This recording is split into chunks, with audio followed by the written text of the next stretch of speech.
Hello friends, I Pankaj Dumka welcomes you to this lecture of fluid mechanics. So today what we'll be doing is we'll be discussing or we'll be starting our discussion on fluid statics.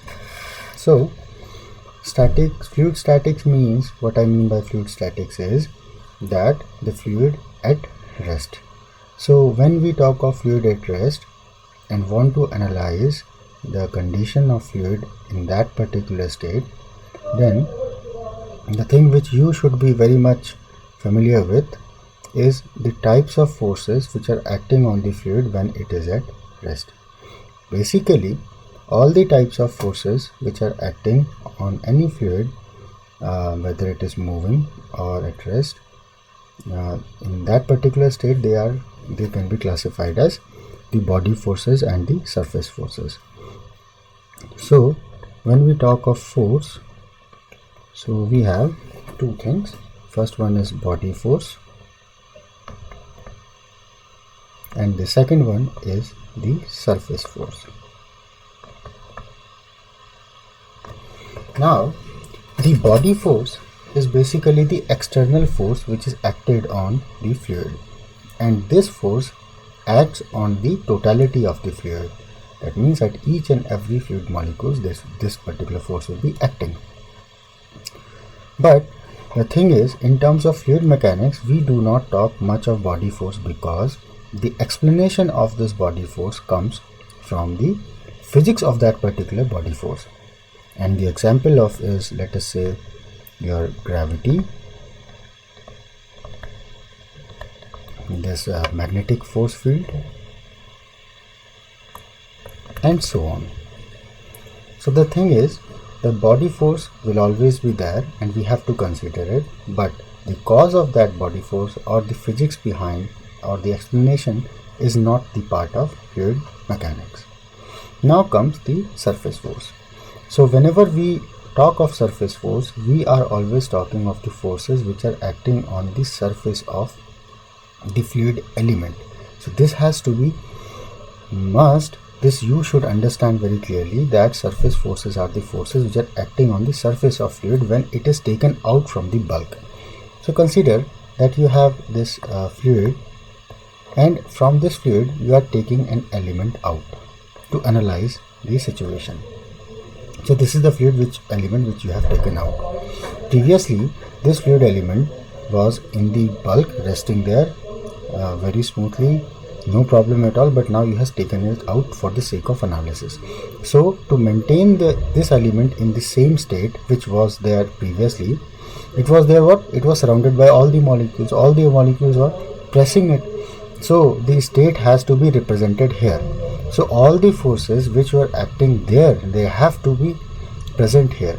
So to make this free body sort of thing stable, we have to apply all the surface force, all the forces from all the sides.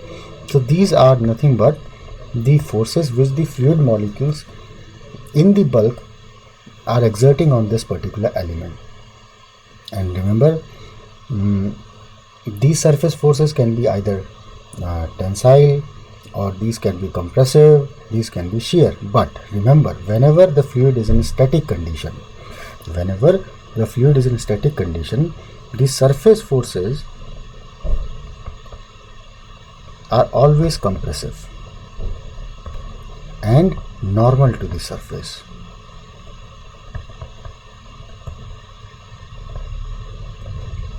Remember, whenever a fluid is in static condition, the normal compressive forces will be acting on the surface of the fluid. No tangential force will come into play. Why? Because fluid cannot resist the tangential force in static condition. The moment tangential force comes, it will start moving. Therefore, whenever we are talking of surface force, we will always be talking of normal compressive loads of forces.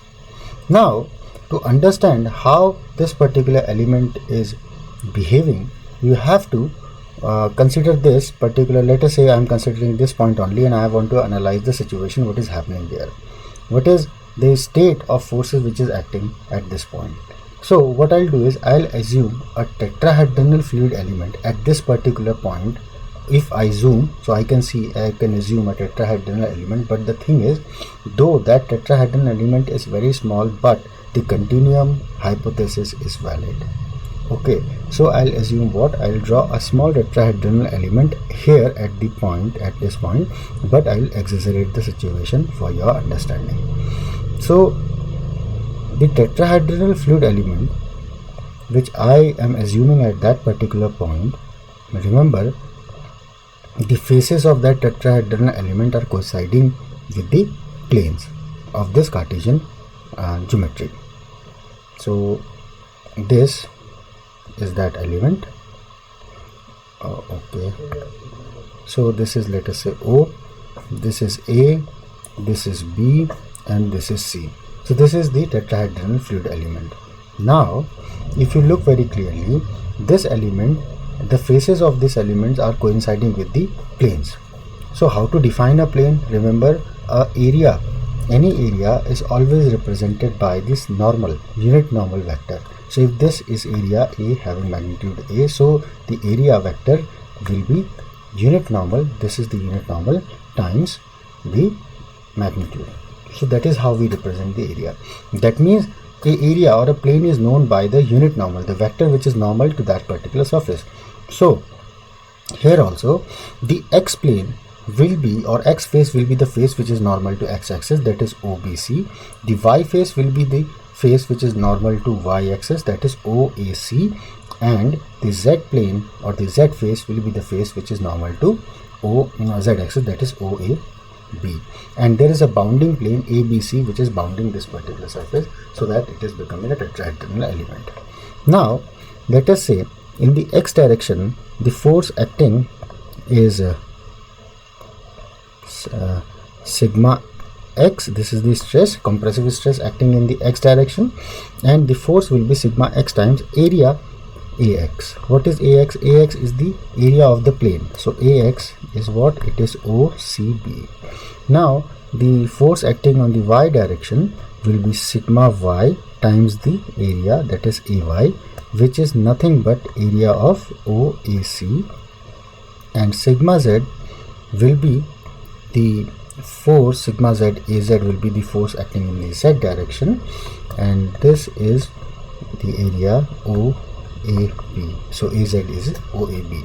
So if this is your dx length, this is your dy length, this is your dz length, then you can write OCB as dy dz by 2, OAC as dx dz by 2, OAB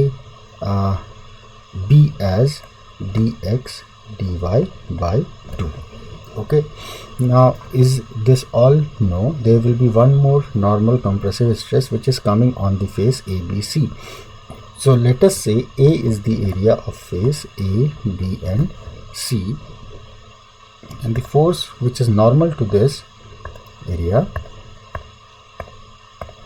is this one. So let us say this is normal force acting on this area ABC and multiplied by A area. So what should be done? For the equilibrium of this particular element, the net force on this particular element in any direction should be 0, that is sigma x, sigma fx should be 0, sigma fy should be 0, sigma fz should be 0. Or if we write this equation in the x direction, for the x direction this will be sigma x ax, and the component of this normal force in the x direction. So for that, let us say that this normal sigma n is making an angle alpha with the x axis, beta with the y axis, and gamma with the z axis. Then if you look this, then the projection or the component of this force in the x direction will be given by sigma n a cos of alpha, and it will be projecting away from the x axis, that is in the negative x direction. So it will be sigma n a cos of alpha, and that will be 0. Likewise in the y direction it will be sigma y ay, and the projection of this sigma n a or the component in the y direction, that will be acting in the opposite towards negative y, so it will be minus sigma na cos beta, that will be 0, and in the z direction it will be sigma z az, and the component this, that is minus sigma na cos gamma. But one more thing, as this is having a volume, and let us say if the density of this of the fluid in this particular tetrahedron will be represented as rho, then one more force will be acting downwards, and that is the gravity. So it is minus mg, so mass of this particular element, that is rho times volume of this element, times g, and that will be 0. Okay, now the question is, what is a cos alpha, what is a cos beta, and what is a cos gamma? So to understand this situation, let us draw the picture again. So this is the element, okay, and what I want to know the projection of this area, what I have named here, it is ABC. So I want to know the projection of area onto the x plane, y plane, and z plane. So first the x plane, so if I project this like this, okay, then what I'll be able to see, if I draw the projection, I will be able to see this.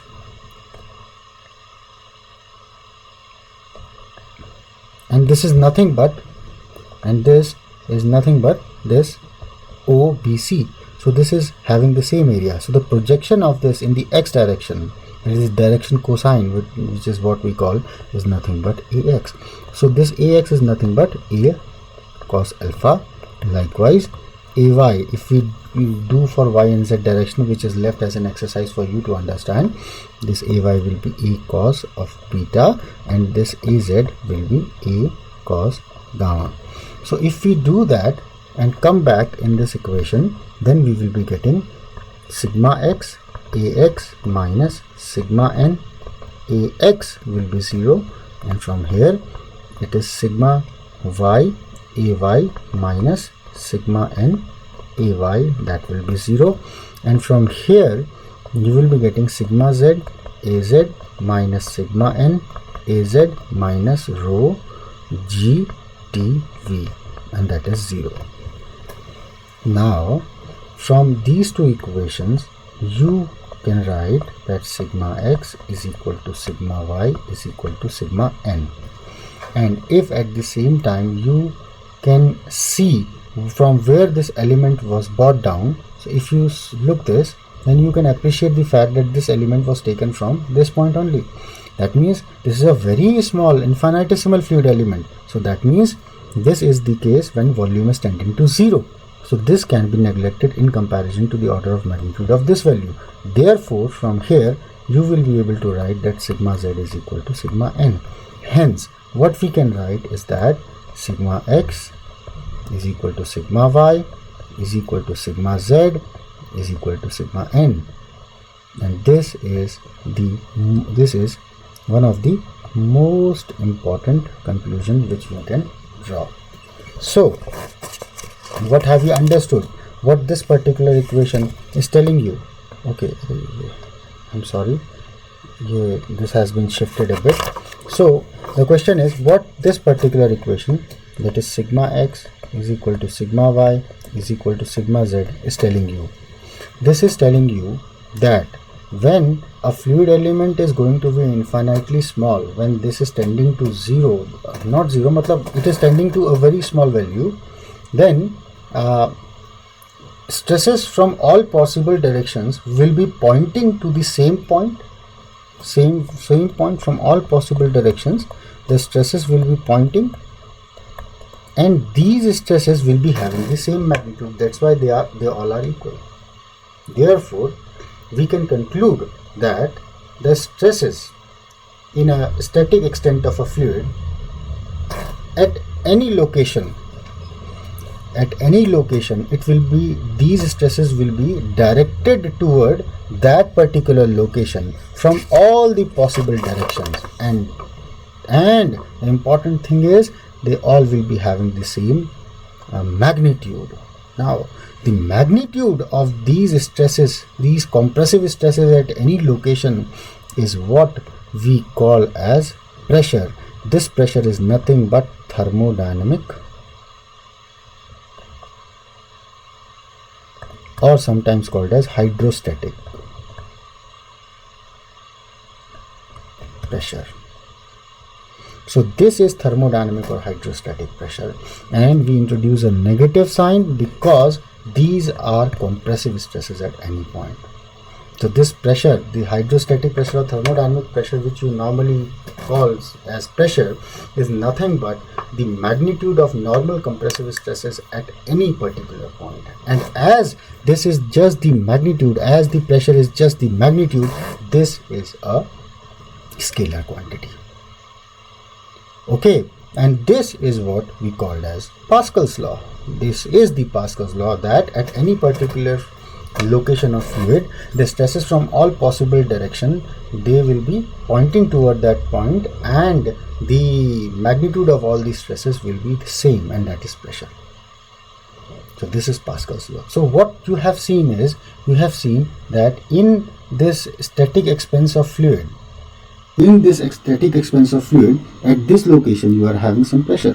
So if you loiter from here to there in the fluid, you will be again seeing some value of pressure there. It can be different, it can be same, but you will be finding some value of pressure at every point, at every location in the extent of fluid. So this is giving us a feeling that okay, now we can see that we have a sort of pressure field existing in that static expanse of fluid. So that's how the pressure field comes into picture. So in the next lecture, I will be talking about how this pressure field is varying, how we can develop the expression for the variation of pressure in a static fluid, and especially for the case of gravity as the body force. So friends, in this lecture, till this point only, if you liked my video, then please do like, share and subscribe. Thank you very much.